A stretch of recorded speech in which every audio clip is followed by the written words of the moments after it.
So good day sir and people. Today I will be reporting film and I hope lahat kayo meron matutunan ngayon. So film, if makadungog mo og word nga film, unsay mo sulod sa inyong hunahuna? Syempre salida di ba video or unsa pa na diha daghan pa ang klase-klase nga magawas sa film. So before ta mag-start, please be with me and today topic outline is introduction, history, influence, and impact. So now guys, you must have thought about the history of the film, and so let's start. So introduction. Why is it called film? The name film originally referred to a thin layer of photochemical emulsion of the celluloid strip that used to be the actual medium for recording and displaying motion pictures. Like this.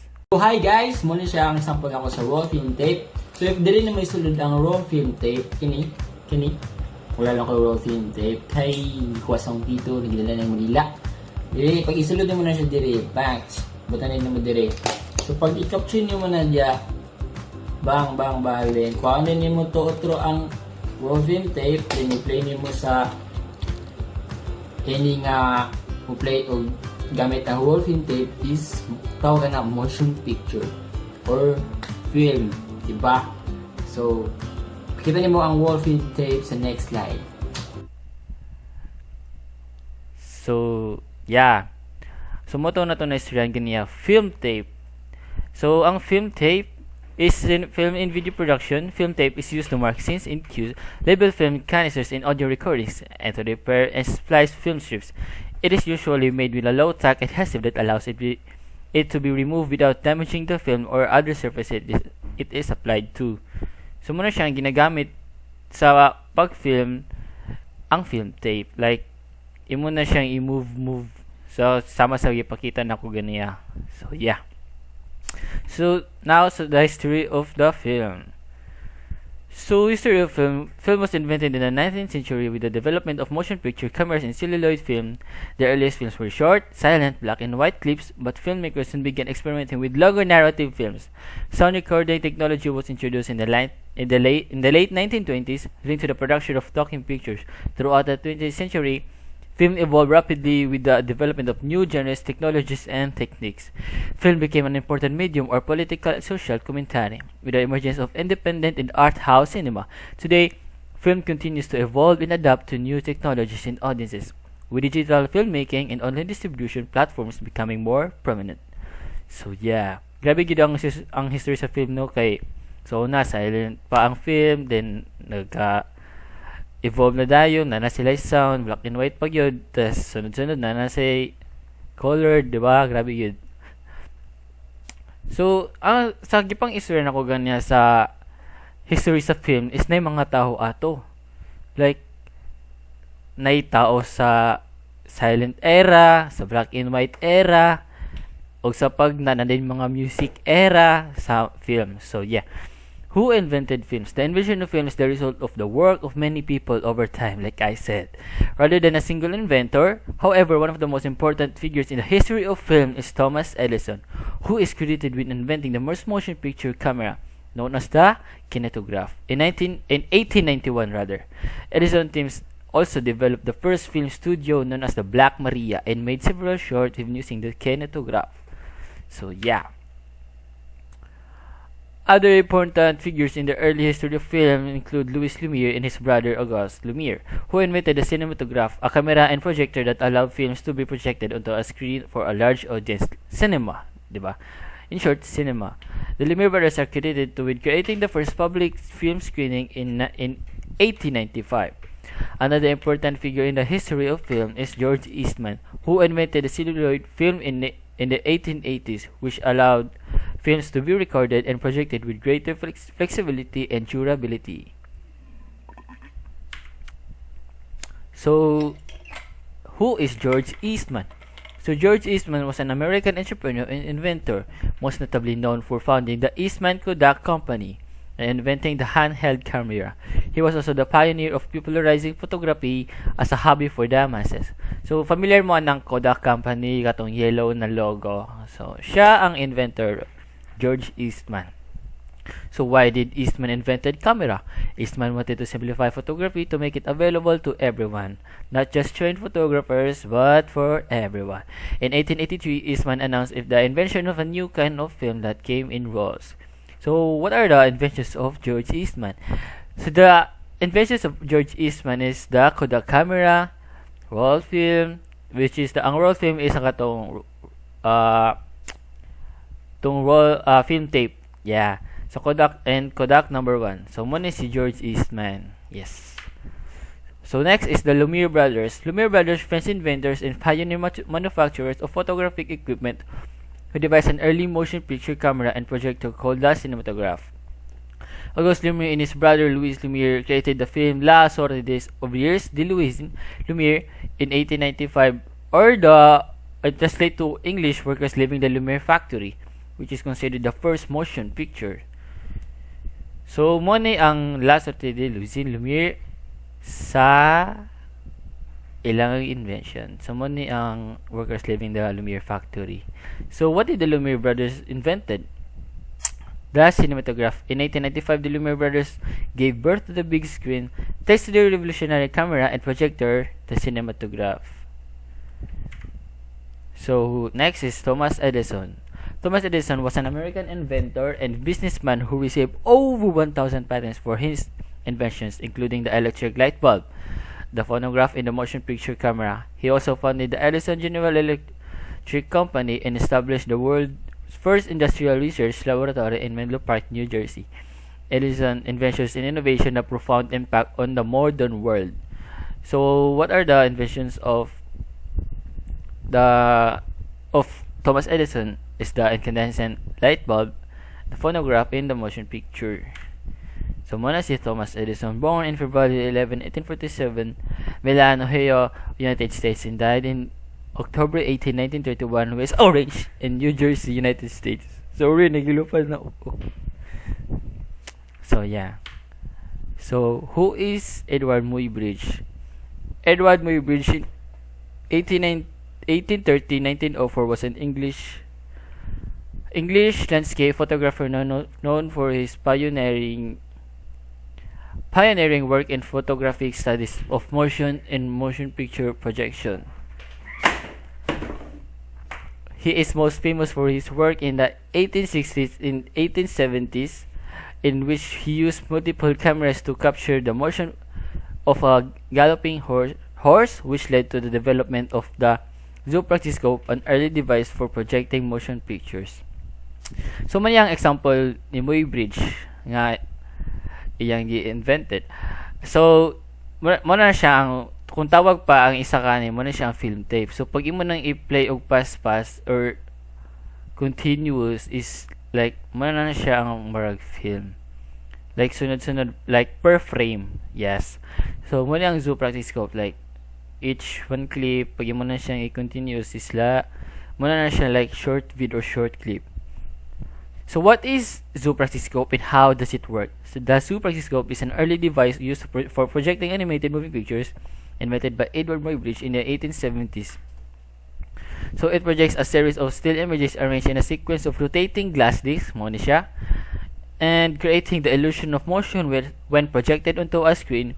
Muybridge used the zoopraxiscope to study animal and human movement, and it is considered a precursor to the development of motion pictures.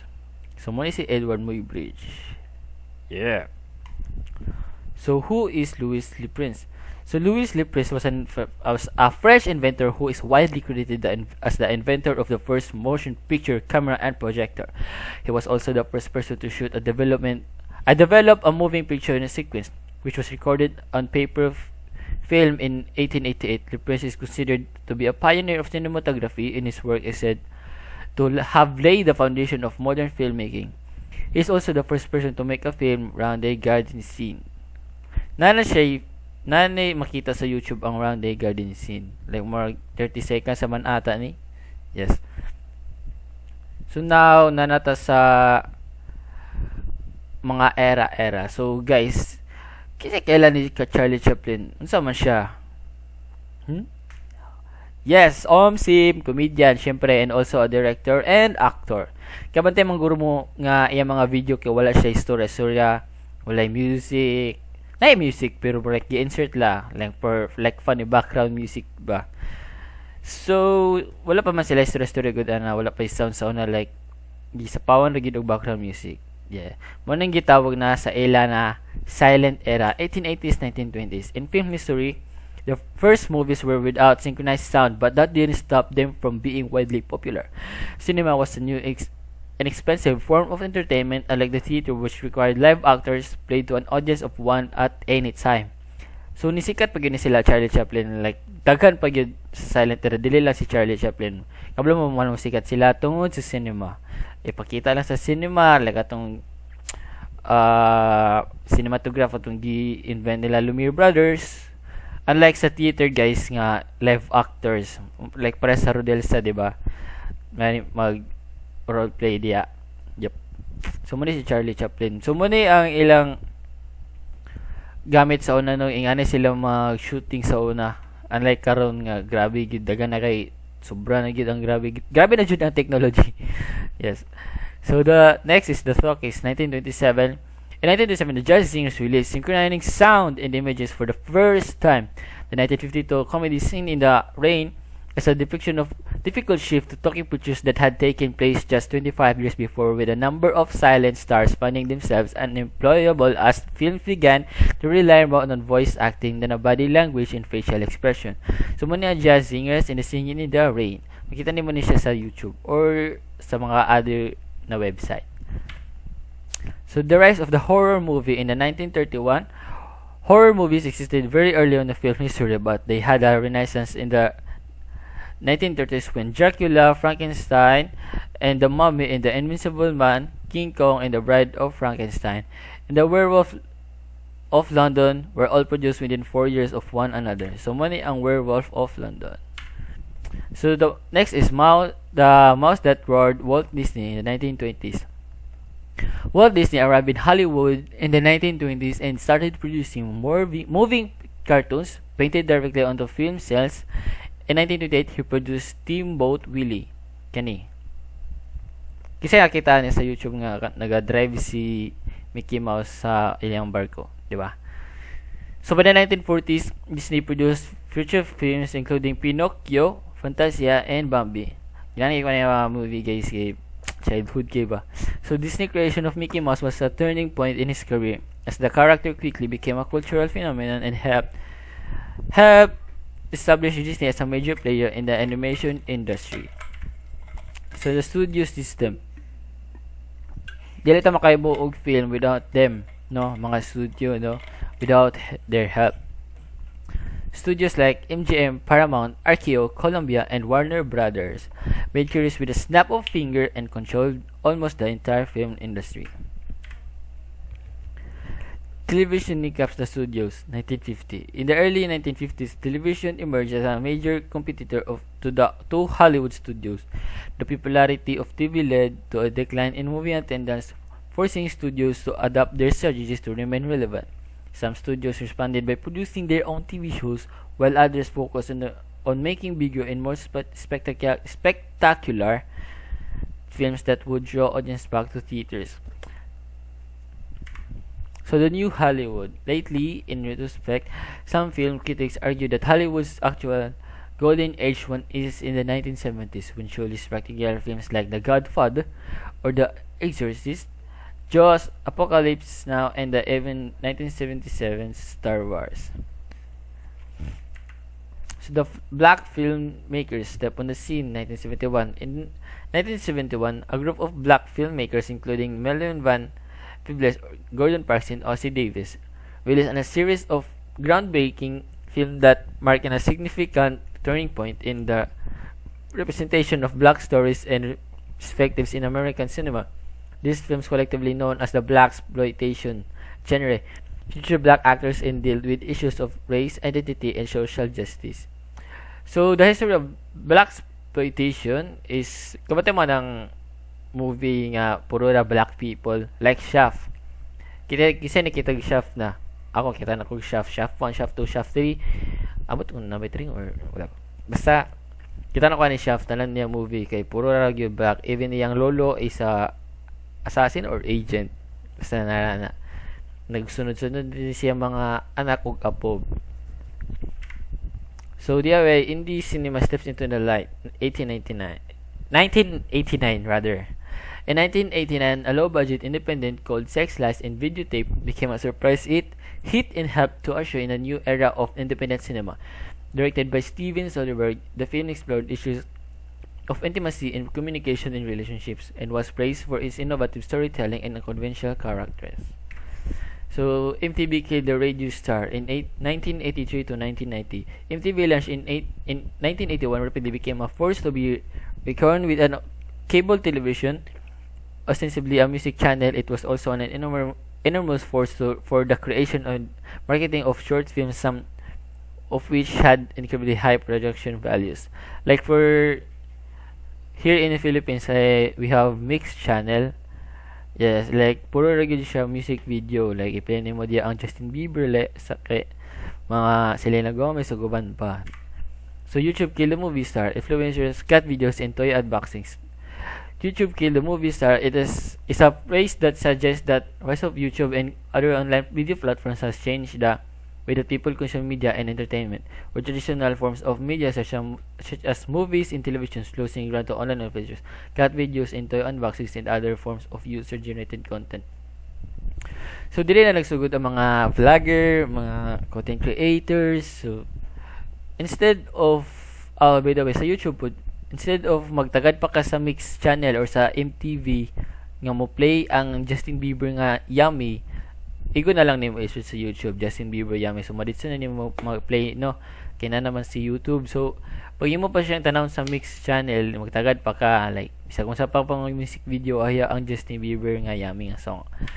So the Bollywood in 1995, the Hindi language film industry based in Mumbai, India was undergoing significant changes with the rise of new generation filmmakers and actors who were pushing the boundaries of traditional Bollywood cinema.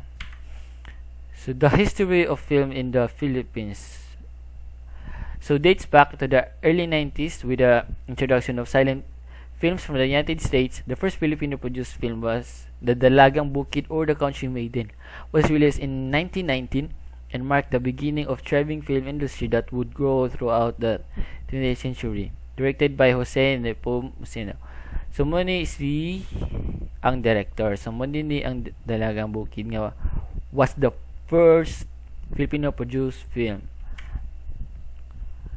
So in the 1930s and 1940s, the so-called golden age of Philippine cinema, so the emergence of some of the country's most iconic filmmakers and actors, including Manuel Conde and Carmen Rosales. The post-World War II era saw the rise of melodramas and musicals with the stars such as Nora Honor and Vilma Santos becoming household names. So, familiar naging kinisinyo sila. Sikat good. So, also the founding fathers of Oro Cinema here in Cagayan de Oro.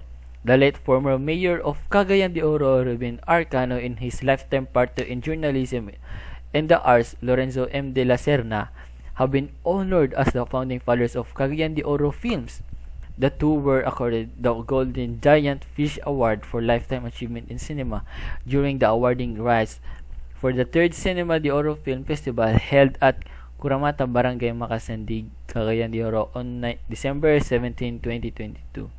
Sumuni si Lorenzo de la Serna and Attorney Ruben Canoy.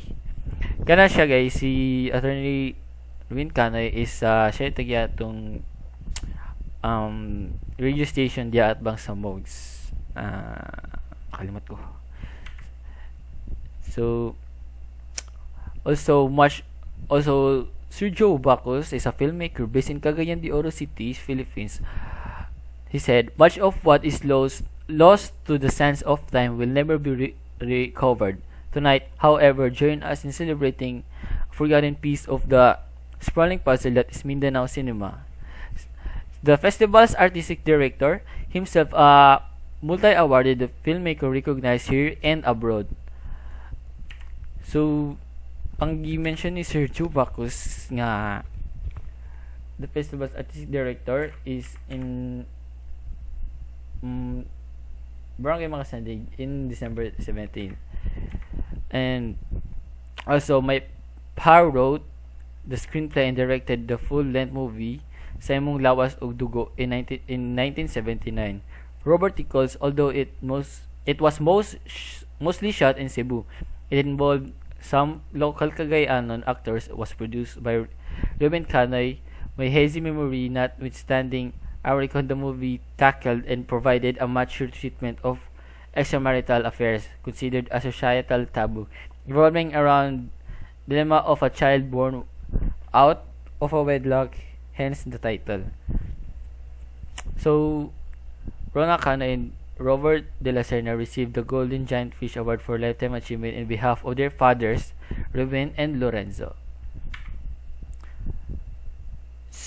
So, Sa Imong Lawas ug Dugo, which is written and directed by Lorenzo M. De La Serna and produced by Ruben Cano, is the first full-length feature film produced by a Cagayanon. Although no copy of the film survives to this day, Cine de Oro intends to fully cement these filmmakers' indelible contribution to the history of Cagayan de Oro cinema with this award.